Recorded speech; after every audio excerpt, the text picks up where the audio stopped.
নমস্কার, আমি জ্যোতিশ্রী তপন। আজকে আমি আপনাদের মকর রাশি সম্বন্ধে কিছু বলবো।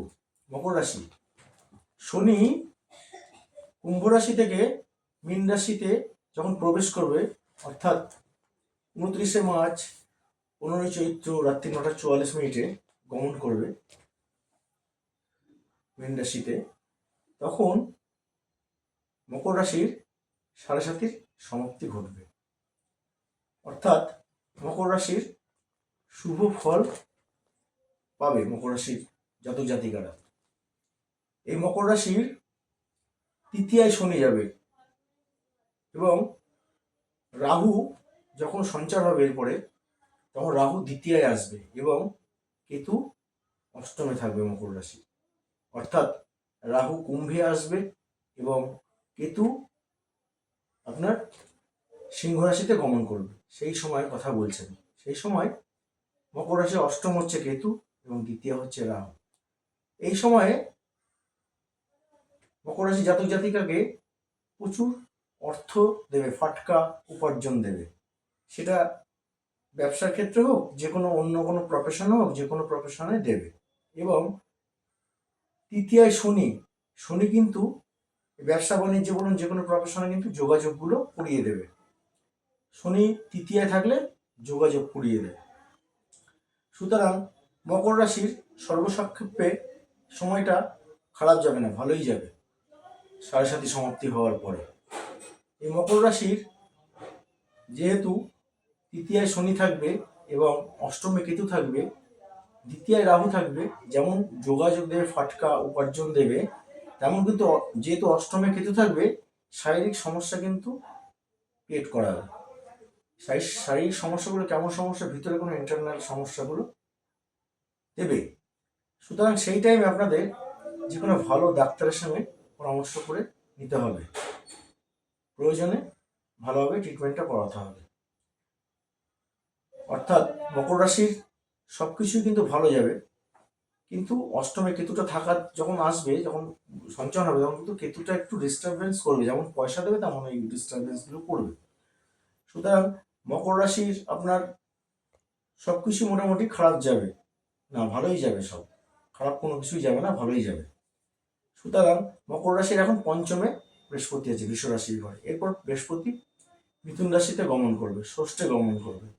এই বৃহস্পতি ষষ্ঠ থেকে যখন সপ্তমে যাবে, অর্থাৎ কর্কট রাশিতে যাবে বৃহস্পতি, তখন কিন্তু তাদের কিন্তু যে কোনো চাকরি বাকরি যারা পাননি, তাদের কিন্তু চাকরি বাকরি যোগাযোগগুলো দেবে। এবং ব্যবসা বাণিজ্য যাদের পড়ে গেছে, এখন আপাতত ঠিকঠাক চলছে না, তাদের ব্যবসা বাণিজ্যে কিন্তু উন্নতি হবে সপ্তমে বৃহস্পতি গেলে এবং অষ্টমে কেতু গেলে, এগুলো দেবে।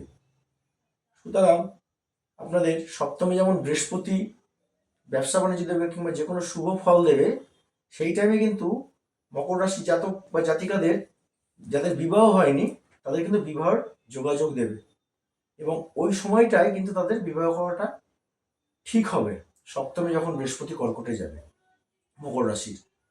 এবং মকর রাশির যে সপ্তমে বৃহস্পতি থাকবে, সেই বৃহস্পতি পূর্ণমাত্রা যখন দৃষ্টি দেবে আপনার পঞ্চমে কিংবা সপ্তমে, যখন দৃষ্টি বিনিময় করবে, কিংবা নবমে যখন দৃষ্টি বিনিময় করবে, তখন কিন্তু তাদের ক্ষেত্রে যে কোনো, যদি কোনো গ্রহ থাকে সেই গ্রহের ক্ষেত্রে এবং যে জাতক বা জাতিকার ক্ষেত্রে সেই শুভ গ্রহের যদি দৃষ্টি থাকে, সেই ক্ষেত্রে কিন্তু খুবই ভালো হবে। সুতরাং মকর রাশির আপনার মোটামুটি সর্বসাপ করলে মোটামুটি ভালোই যাবে।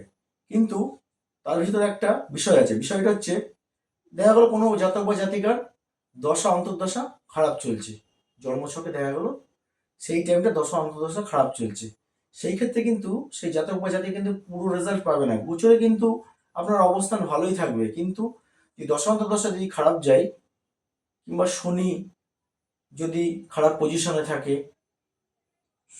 নিচস্থ থাকে, কিংবা অ্যান্টি ঘরে অ্যান্টি নক্ষত্র নিয়ে বসে থাকে, কিংবা শনি আপনার মূল ত্রিকোণাংশে খারাপ থাকে, এইসব ক্ষেত্রে কিন্তু পূর্ণমাত্রা রেজাল্ট কিন্তু মকর রাশির জাতক জাতিকা পাবে না। এই সব কিছু বিচার বিবেচনা করেই কিন্তু আপনাদের এগোতে হবে। শুধু আমি আপনাকে বলে দিলাম যে আপনার যে গোচরের শুভ টাইমটা ভালো যাবে, শুভ হবে, সেটা কিন্তু নয়। বলে দিলে আমি দিলাম যে শুভ হবে, আমি গোচর ভিত্তিক বিষয়টা আপনাদের বললাম। কিন্তু দেখা গেল আপনাদের হরোস্কোপে দশা খারাপ যাচ্ছে কিংবা শনির অবস্থান খারাপ আছে, হ্যাঁ, এইসব ক্ষেত্রে কিন্তু থাকলে কিন্তু পুরোপুরি রেজাল্ট দেবে না। এটা আপনাদের জেনে রাখা দরকার। সুতরাং আপনাদের মোটামুটি মকর রাশির যদি কারোর দশা ভালো যায়, কিংবা শনি যদি ভালো জায়গায় থাকে, কিংবা বৃহস্পতি যদি ভালো অবস্থানে থাকে কোনো হরোস্কোপে, কিংবা রাহু কেতু কোনো ভালো পজিশনে থাকে, তাদের ক্ষেত্রে কিন্তু খুব খুব শুভ ফল লাভ হবে। সুতরাং আমি আপনাদের আজকে সংক্ষেপে মকর রাশি সম্বন্ধে বললাম। যদি আপনাদের ভিডিওটি ভালো লেগে থাকে তাহলে আমার পাশে আপনারা থাকবেন। আজকের মতো এই পর্যন্ত। নমস্কার।